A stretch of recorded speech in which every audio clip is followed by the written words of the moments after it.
And we're back again reading The Hobbit, Chapter 6, Out of the Frying Pan and Into the Fire.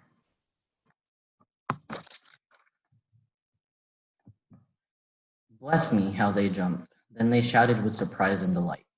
Gandalf was as astonished as any of them, but probably more pleased than all the others. He called to Balin and told him what he thought of a lookout man who let people walk right into them like that without warning. It is a fact that Bilbo's reputation went up a very great deal with the dwarves after this. If they still had still doubted that he was really a first-class burglar, in spite of Gandalf's words, they doubted no longer. Balin was the most puzzled of all, but everyone said it was a very clever bit of work. Indeed, Bilbo was so pleased with their praise that he just chuckled inside and said nothing whatever about the ring. And when they asked him how he did it, he said, "Oh, just crept along, very carefully and quietly." Well, it is the first time that even a mouse has crept along carefully and quietly under my very nose and not been spotted, said Balin. And I take off my hood to you, which he did. Balin at your service, said he. Your servant, Mr. Baggins, said Bilbo. Then they wanted to know all about his adventures after they had lost him, and he sat down and told them everything except about the finding of the ring. Not just now, he thought. They were particularly interested in the riddle competition and shuddered most appreciatively at his description of Gollum. And then I couldn't think of any other question with him sitting beside me, ended Bilbo. So I said, "What's in my pocket?" And he couldn't guess in 3 goes, so I said, "What about your promise? Show me the way out." But he came at me to kill me, and I ran and fell over, and he missed me in the dark. Then I followed him because I heard him talking to himself. He thought I really knew the way out, and so he was making for it. And then he sat down in the entrance, and I could not get by, so I jumped over him and escaped and ran down the gate. What about guards, they asked. Were there any? Oh yes, lots of them, but I dodged them. I got stuck in the door, which was only open a crack. And I lost lots of buttons, he said, looking at his torn clothes. But I squeezed through all right, and here I am. The dwarves looked at him with quite a new respect when he talked about dodging guards, jumping over Gollum, and squeezing through, as if it was not very difficult or very alarming. What did I tell you, said Gandalf. Mr. Baggins has more about him than you guess. He gave Bilbo a queer look from under his bushy eyebrows as he said this, and the hobbit wondered if he guessed at the part of his tale that he had left out. Then he had questions of his own to ask, for if Gandalf had explained it all by now to the dwarves, Bilbo had not heard it. He wanted to know how the wizard had turned up again, and where they had all got to now. The wizard, to tell the truth, never minded explaining his cleverness more than once.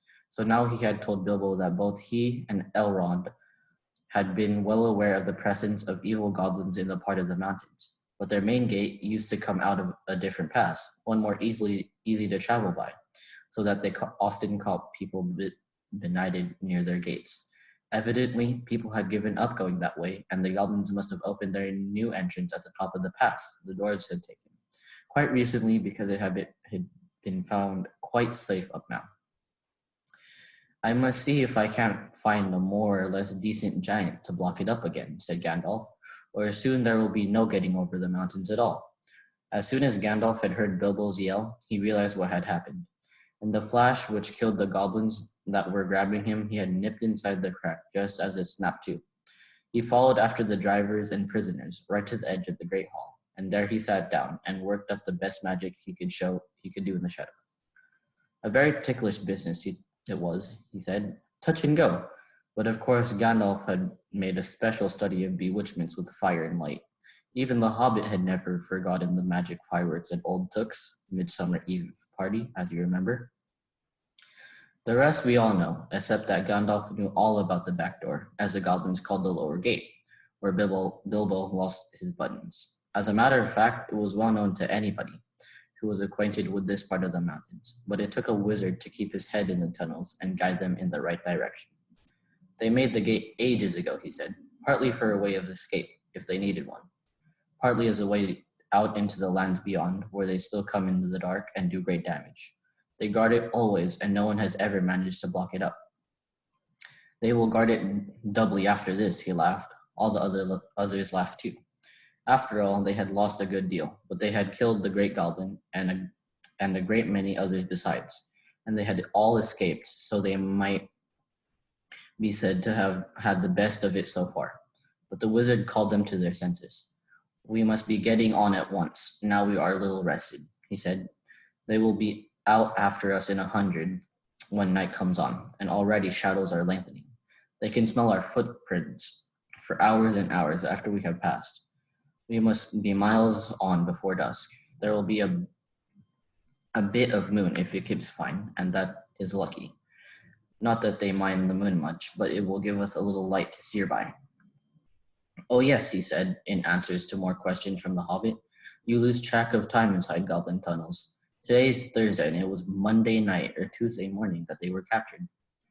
We have gone miles and miles and come right down through the heart of the mountain, and are now on the other side quite a shortcut.